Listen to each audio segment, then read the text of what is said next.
How did you cope with that? As for becoming queen, it was never at the forefront of my mind when I married my husband. It was a long way off, that thought. The most daunting aspect was the media attention. Invaded Anna's.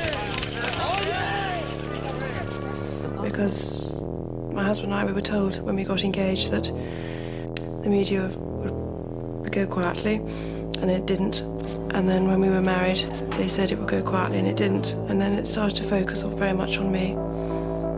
And I seemed to be on the front of a newspaper every single day, which is an isolating experience. And the higher the media place you, is the bigger the drop. And I was very aware of that.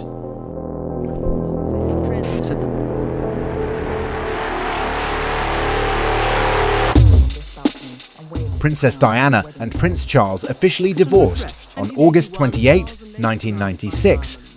The couple had separated in 1992, and their divorce marked the end of their tumultuous and highly publicized marriage. Yes, I did. Yes, I did. I was at the end of my tether. I was desperate.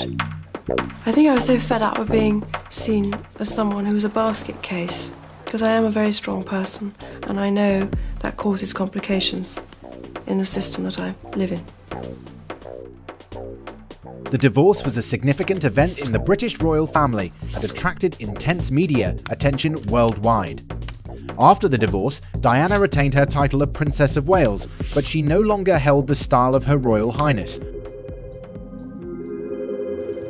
As with all major royal announcements, a notice was posted on the gates of Buckingham Palace. The Prince and Princess allowed a brief glimpse of their baby before driving home to Kensington Palace.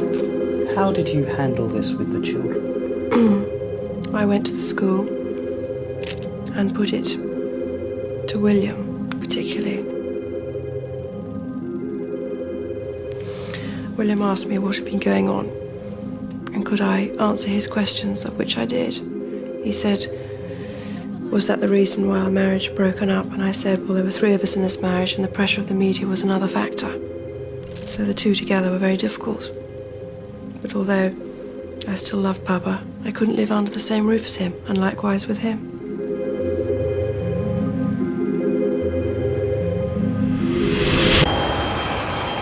Last month, I flew to Angola in southwest Africa. This was a working visit. I wanted to support the Red Cross by highlighting its campaign to ban anti-personnel landmines. After her divorce from Prince Charles in 1996, Princess Diana did indeed experience a period of newfound freedom and independence, no longer bound by the constraints of royal protocol and marital obligations. That's one person every 20 minutes. Or did you feel compelled simply to carry on performing as the Princess of Wales? I felt compelled to perform. Well, when I say perform, I was compelled to go out and do my engagements and not let people down and support them and love them.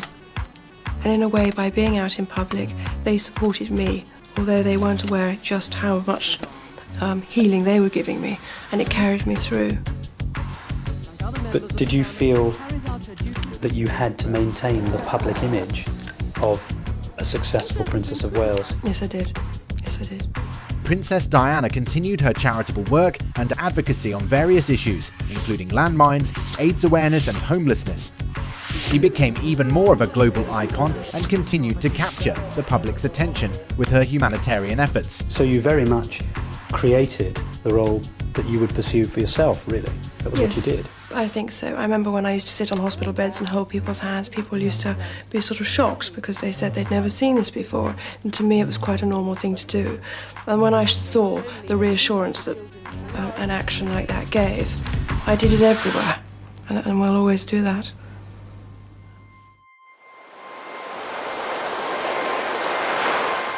How would you describe your life now? You do live very much on your own, don't you? Yes, I am. I don't mind that, actually. You know, people think that at the end of the day, a man is the only answer. Actually, a fulfilling job is better for me. What do you mean by that? Well, I mean, any...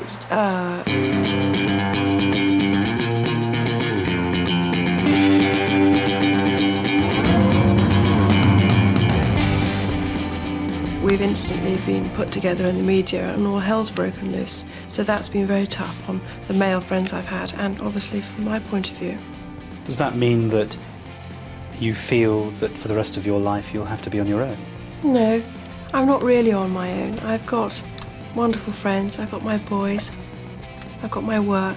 It's just, by living in Kensington Palace, obviously it is a little bit isolating, but maybe we all feel like that. Princess Diana's vacation on Mohammed Al Fayed's yacht in St. Tropez in the summer of 1997 stirred considerable media attention as she joined the Fayed family, including her children William and Harry, on the yacht. This gathering became the epicenter of a media storm. People's agendas changed overnight. I was now separated, wife of the Prince of Wales. I was a problem. I was a liability, seen as. And how are we going to deal with her? This hasn't happened before. Who was asking those questions? People around me, people in this environment, and... The royal household? Diana did encounter the Al Fayed at a polo event in Windsor in 1986 while still married to Prince Charles. However, they did not reconnect until more than a decade later. Intensifying scrutiny around Princess Diana's relationship with the Fayed family during that time. The photographs and coverage from this holiday contributed to heightened public interest and speculation about her personal life. People in my environment, yes, yeah. And they began to see you as a problem? Yes, very much so. Came from a poor family and grew up in the modest Mohammed Al Fayed, talked about, written about, and rumoured about billionaires. Any self-made billionaire through the money earned from his Businessman, he was the owner of Harrods. However, it was now clear that he was set on becoming British within a few short years of his And arrival. almost in-law of the royal family. Millionaire film producer Dodi Al Fayed. He was the son of Mohammed Al Fayed, the owner of the Harrods. What was to become the jewel in the Al Fayed crown, Harrods. How did that show itself? By visits abroad being blocked, by things that had come naturally in my way being stopped, letters going, got lost, and various things. So despite the fact that your interest was always to continue with your duties, you found that your duties were being held from you? Yes. Everything changed after we separated, and life became very difficult then for me. Who was behind that change? Well, my husband's side were very busy stopping me. How lucky you are to be engaged to such a lovely lady. And many messages.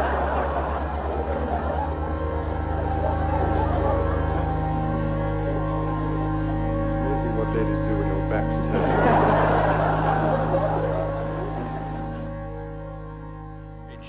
And even secretly met one tabloid reporter in his car. The chairman of the Press Complaints Commission once tried to assist the princess by condemning some newspapers for intruding. And you into her decided to marriage. withdraw from public life? Yeah. Why did you do that? The pressure was intolerable then, and my work was being affected. I wanted to give 110% to my work, and I could only give 50. I was constantly tired, exhausted, because the pressure was just, it was so cruel.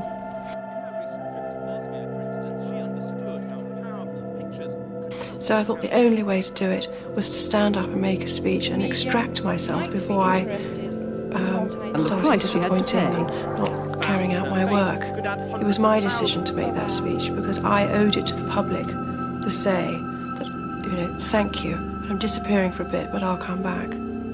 By my O-level results.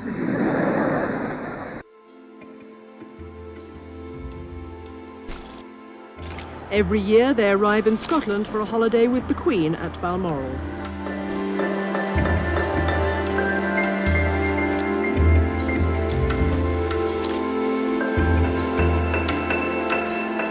Princess of Wales is said not to like long holidays in Scotland very much. It's too damp for her.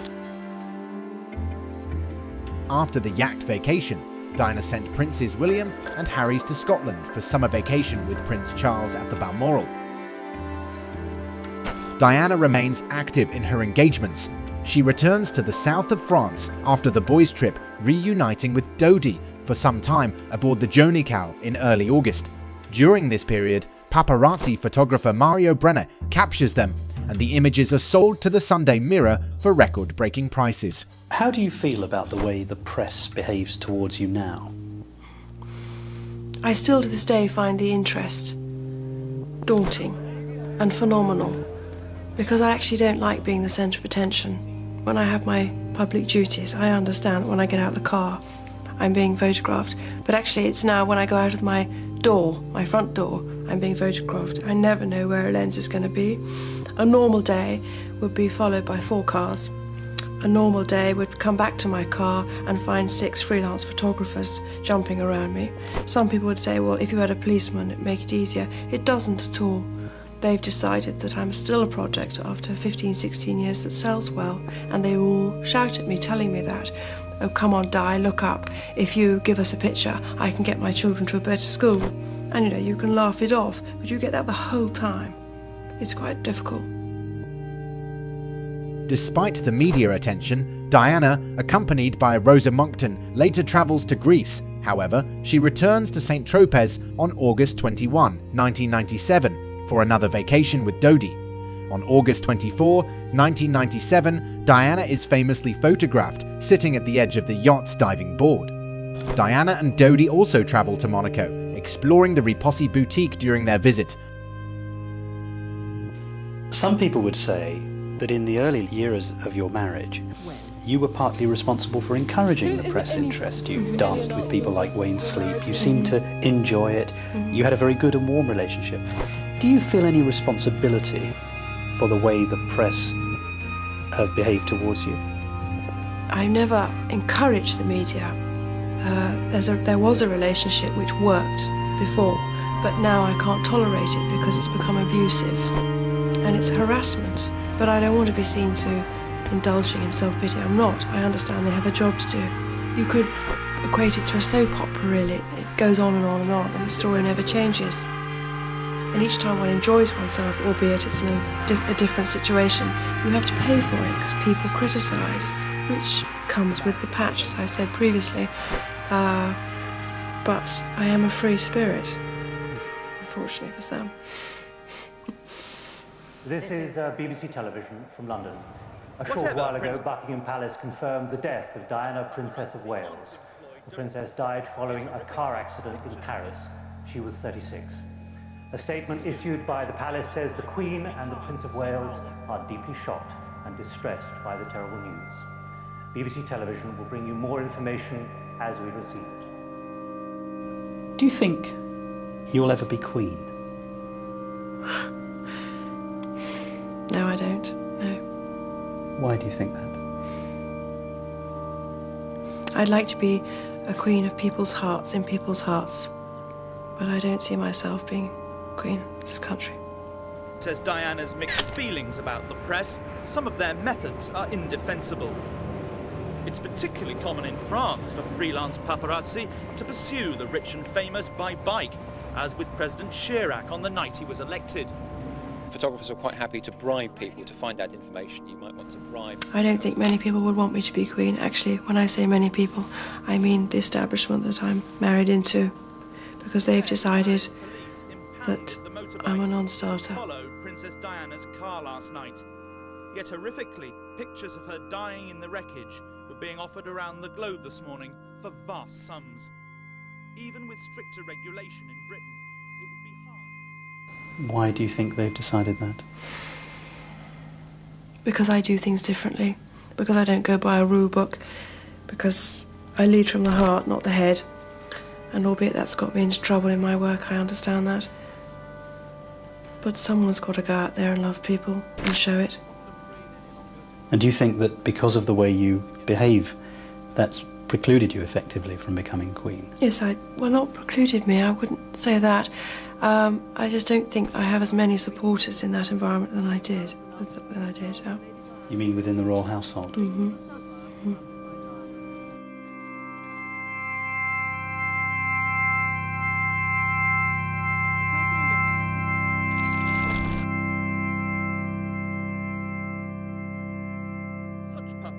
Aren't employed directly by British papers, yet tabloid editors compete aggressively for their pictures.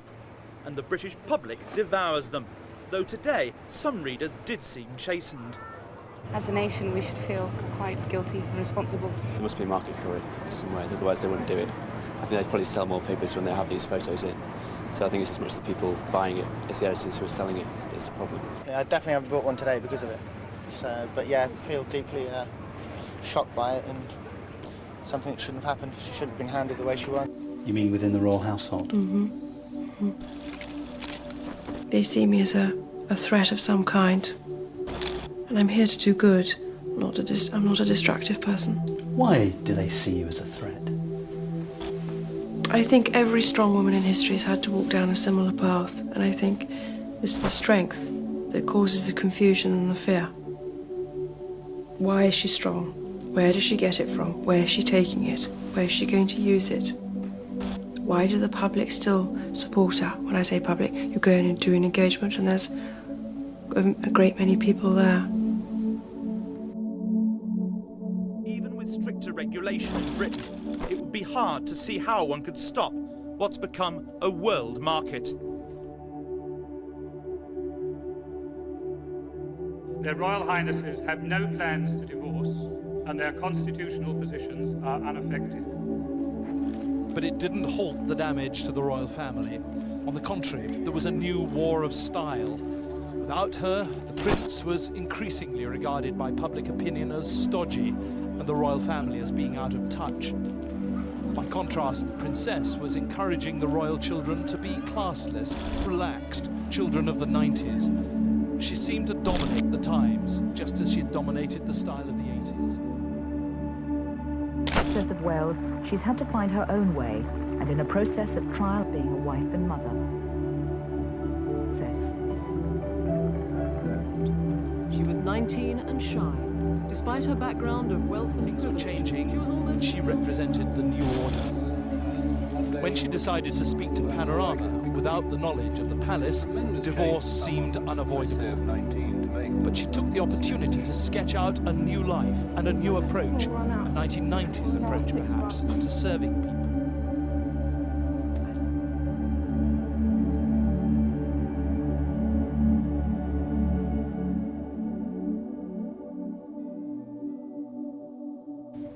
Do you really believe that a campaign was being waged against you? Yes, I did, absolutely. Yeah.